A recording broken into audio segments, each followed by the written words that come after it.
Microsoft has been breaking new ground in innovation for nearly 50 years now. But get ready, because things are about to get even more mind-blowing. The dawn of AI is upon us, and Microsoft has teamed up with OpenAI to take it to a whole new level. So, does this mean that Microsoft will disrupt several industries and become even more dominant? And will the integration of ChatGPT into Bing give Google some serious competition? Does all of this justify their recent surge of almost 50% in stock price? Stay tuned to this first analysis of Microsoft's business.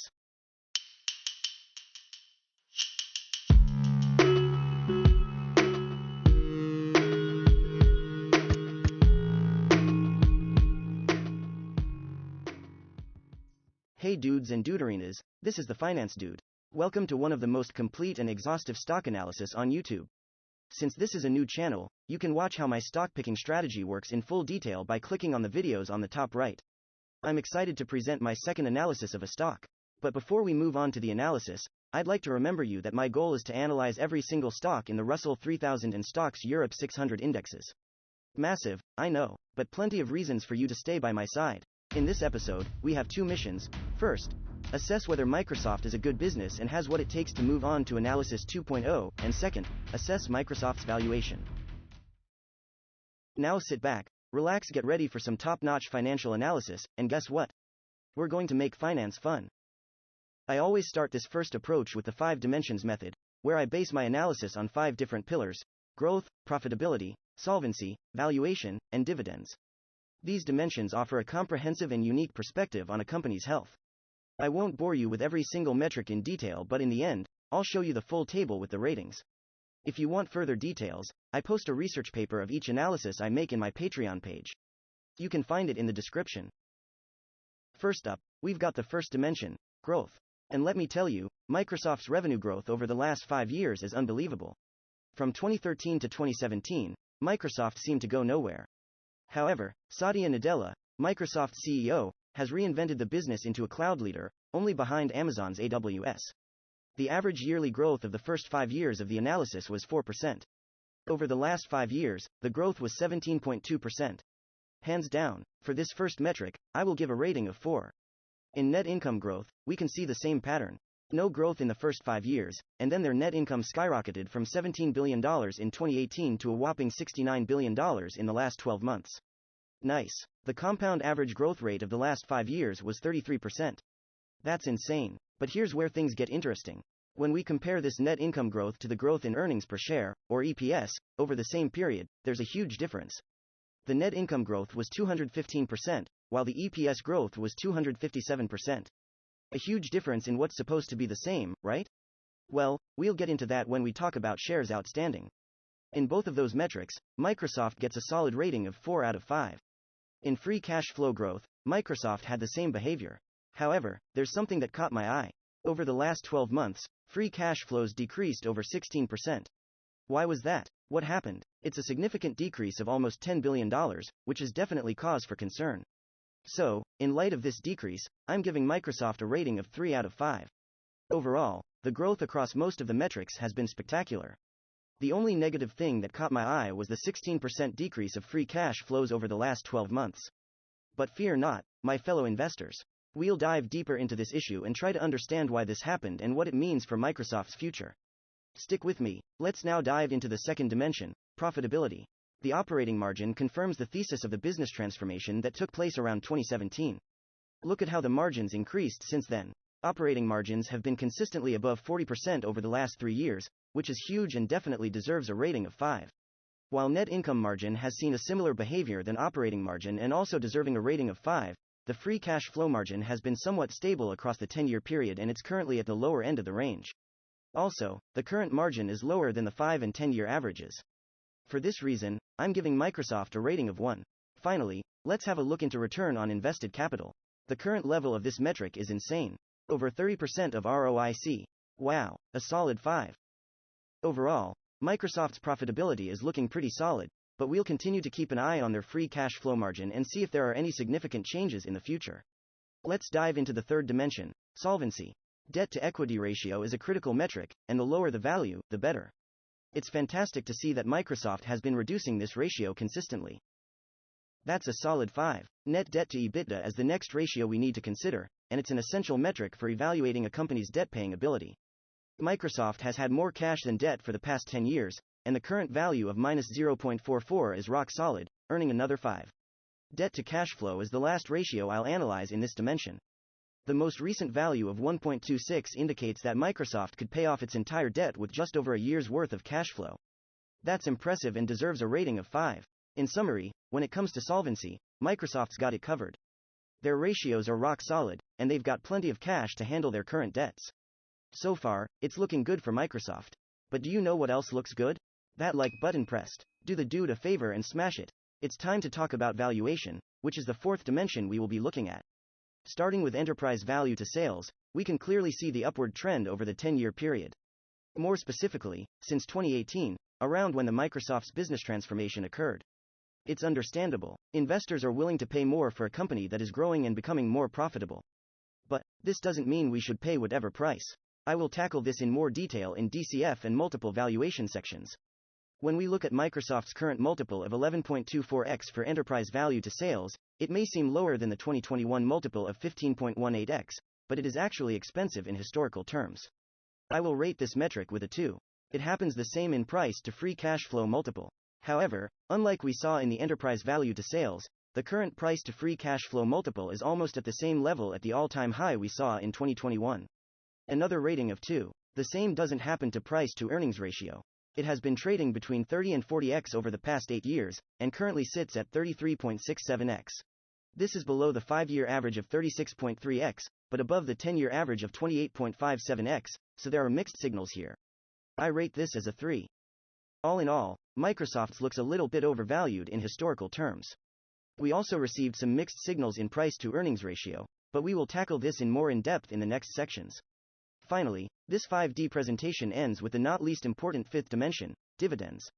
Microsoft has consistently increased its dividends for 18 consecutive years, with a nearly 200% increase over the past 10 years. On the other hand, Microsoft's dividend yield has been decreasing due to the increase in the stock price, from 2.4% 10 years ago to 0.9% currently. Given this, a rating of 5 for dividend growth and a rating of 1 for dividend yield. Moving on to shares outstanding, we can see that Microsoft has been buying back shares, which is music to investors' ears. This reduces the number of shares outstanding, increasing each shareholder's ownership percentage. Quick example. If there are 1,000 shares outstanding and you own 100 shares, then you own 10% of the company. If the company buys back 200 shares, reducing the total shares outstanding to 800, now you own 12.5% of the company. This is why in first dimension I mentioned the difference between the net income growth and EPS growth. If you remember, net income grew 215% over the last 10 years, whereas EPS grew 257%. Microsoft's profits grew 215%, however, for the shareholder, since he is now the owner of a bigger share of the company, this growth equaled 257%. That's huge. Microsoft has reduced its shares outstanding by almost 12% over the past 10 years, equivalent to buying back nearly 1 billion shares. Thus, I rate this with a 4. Now is time for the final metric of this dividends dimension, dividend payout ratio. While it's beautiful seeing the dividends increasing, we want them to be covered. Microsoft's only spending 40.2% of its annual cash flows in dividend payments, indicating that the company is easily able to cover its dividends. Usually, only when we see this ratio above 80%, we can start to raise concerns about a company's ability to cover its dividends. Given this, rating of 4. Now, it's time for the summary table with every 5D component. Having concluded this 5 dimensions section, we arrived at a final rating of 3.61. This is a significant score and suggests that Microsoft is a promising investment opportunity. However, it's important to note that this analysis is just one data point of my overall investment process, and there is still much more work to be done to make an informed investment decision. But before we get to the juicy part where we dive into the company's valuation, I need a favor from you. If you're having fun watching this video and learning something new, please show some love and support to the dude by doing these 4 simple things. Subscribe to the channel, smash that like button, ring that bell, and spread the word to your peeps. Okay dudes, now that you showed your love to your favorite dude, we're ready to rock and roll with this DCF valuation. First, we need to make some assumptions based on what we know from their historical data and recent trends. As such, these first assumptions will be limited, and I acknowledge that sometimes I may misjudge some assumptions due to the lack of deeper information and knowledge of the business. But that's okay because I have a backup plan, the finance dude's method. This method allows me to conduct additional diligence in Analysis 2.0 before making any investment decision. In DCF valuation, I establish 5 different scenarios: the base case, bull case, extreme bull case, bear case, and extreme bear case. Naturally, extreme scenarios aren't as likely to occur as the base case scenario on which most analysts agree upon. Before moving on to my assumptions, let's review the historical averages of my assumption variables in the Wall Street analysts' estimates. I consider that the main highlights in historical averages are the revenues and cash flow growth are slowing down, with a 16% decrease in cash flows over the past year. Additionally, the free cash flow margin has decreased from its 5 and 10-year average of 27% to a current margin of 23%, and the price to free cash flow multiple is the highest of its 5 and 10-year averages. A multiple of almost 50x is absurd, way too high.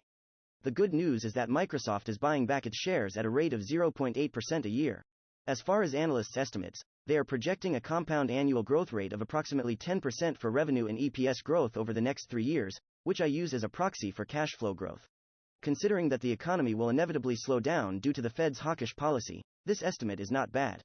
However, Microsoft has plenty of growth drivers such as the cloud platform Azure, which is an excellent launching point for secular trends in AI, business intelligence and Internet of Things, the partnership with OpenAI, the integration of ChatGPT into Bing, the integration of AI across Microsoft's whole business, and the acquisition of Activision that can push this growth expectation to a higher level.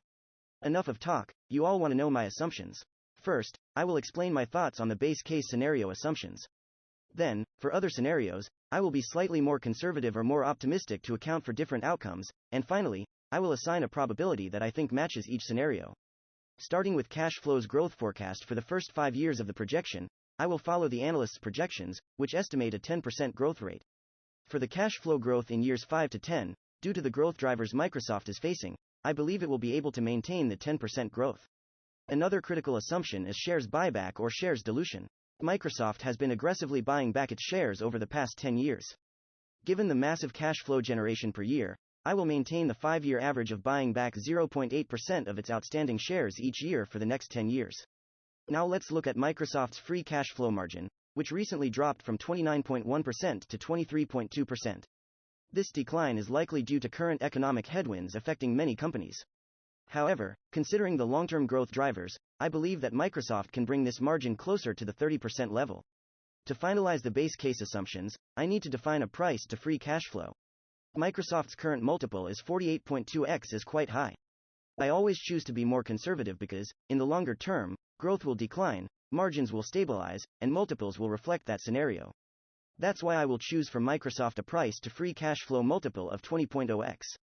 For the other scenarios, here are the remaining assumptions. I ran the DCF model for each scenario and obtained the following results. Starting with the base case, if we believe that the assumptions will be met, we should pay $187.15 to have a 12.0% required rate of return. This represents a minus 39.8% downside from the current price and a substantial difference from the 52-week lows of $213.43 in November 2022. On the other hand, if we pay the current price of $310.65 and believe that the assumptions I set for this scenario will occur, the implied IRR would be only 5% per year. Considering that the risk-free rate is currently 5%, investing in a treasury bond that pays the risk-free rate would provide the same reward with no risk at all. Not a hard choice. It's a fact that all businesses related to AI have been in a rally since the ChatGPT advent. Our job is to decipher what's reality and what's a fable. Moving on to the bull case. If we believe that my assumptions for this scenario will happen, we should be willing to pay up to $282.35, a minus 9.1% downside from the current price.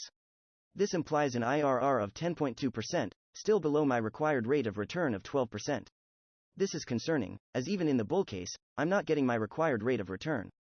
This raises the question of whether the stock is massively overvalued, or if there is information missing from my assumptions that is causing it to be too conservative. In case this stock goes forward to Analysis 2.0, I've got a lot of investigation to do. In the bear case, the assumptions suggest that we should pay $96.49 to have a 12% rate of return each year, a minus 68.9% downside. More than half the current price. While the assumptions for this scenario may be too conservative, they could indeed occur, especially if there is a severe recession and people and businesses start cutting their expenses, which could negatively impact Microsoft's business. Let's talk about the extreme cases. In the extreme bull case, I assumed almost a perfect scenario with cash flows growing at 16% per year over the next 10 years, an increased shares buyback rate of 1.2%, and margins growing to 34%. Is it impossible? No, but at a first glance I would consider it unlikely. Generally, these extreme scenarios only account with a probability of 0.5 to 1%, which is negligible. If we believe this scenario will happen, then we can pay up to $360.48, only 16% above the current price. Even in this scenario, we don't see a significant upside. On the other hand, in the extreme bear case, we're looking at a 75% drawback in 10 years. Bad. Now, keep in mind that these assumptions are just a first gauge of Microsoft's valuation and don't incorporate qualitative information from more detailed analyses such as Analysis 2.0. Therefore, before making any investment decision, I should test and refine these assumptions. But for now, I hope this gives you a good idea of where Microsoft stands in terms of valuation. This is the summary table with all the scenarios' price targets and probabilities. The probabilities that I think best reflect the scenarios I made are 60% for base case, 24% for bull case, 14.5% for bear case, 1% for extreme bull case, and 0.5% for extreme bear case. Using these probabilities, I weighed each scenario's present value by its probability, which led me to a final price target of $198.04, representing a nasty downside of -36.3% and indicating signs of severe overvaluation. As you can see from the graph, the stock is currently trading in extreme bull case territory. Ideally, we'd want to buy below the red areas shown in the graph. I will now use the multiple valuation in order to have another indication of whether Microsoft is over or undervalued. To get a fair price for a company, we gotta compare its current multiple to its 5 and 10-year averages. You can easily notice that the 10-year average has more realistic multiples, and I will consider them to calculate Microsoft's value. By averaging all the prices that resulted from the 10-year average of each multiple, we obtain a price per share of $242.24, which represents a nasty downside of -22.0%. This is another data point that suggests signs of overvaluation in Microsoft stock. It's time to wrap up the first analysis of Microsoft's business by comparing the 3 different data points: 5 dimensions, DCF valuation, and multiple valuation. One of our missions for today was to assess whether Microsoft is a good business and has what it takes to move on to Analysis 2.0. Well, the 5 dimensions revealed an outstanding business, with a final rating of 3.6. Microsoft excels particularly in the solvency dimension, where it scores an almost perfect rating, and it presents also good ratings in growth, profitability, and dividends dimensions. The only dimension that is lagging is valuation, suggesting an overvalued business. The same conclusion was reached in both DCF and multiple valuations, where we saw that Microsoft looks severely overvalued, answering to our second mission about Microsoft's valuation. Finally, I have the following questions to be answered in case we move forward to Analysis 2.0. What are the markets seeing in Microsoft to give such a valuation? Is it a small bubble due to the recent AI craziness? Or is this rally justified? The second one is, will the partnership with OpenAI be fruitful to Microsoft? The AI narrative is very compelling, but we also need to be aware of what's a fable and what's not. And finally, why did the free cash flows decrease 16% in the last 12 months? Was this a one-time thing, or is it Microsoft losing steam and we should be careful? All this considered, it's time for my final verdict. Microsoft will go to the next round, Analysis 2.0. Despite showing concerning signs of overvaluation, I have to conduct a thorough analysis of the business. I need to try to understand what the market is viewing before I make a final decision. Perhaps they are anticipating higher growth and higher margins than I am. Perhaps I'm not seeing the full picture and all the growth drivers that Microsoft has. If you can't wait for this second analysis, don't forget to subscribe to the channel and turn the bell on so you receive the notification once I post the video. Thanks for watching, and I'd love to hear your thoughts on Microsoft's business. Do you think my assumptions were reasonable, or was I too conservative? Or too optimistic? Do you have any suggestions to help me improve my analysis process? And what are the next stocks you would like to be analyzed here? Let me know everything down in the comments. Together we can make a difference. Peace, dudes. You rock.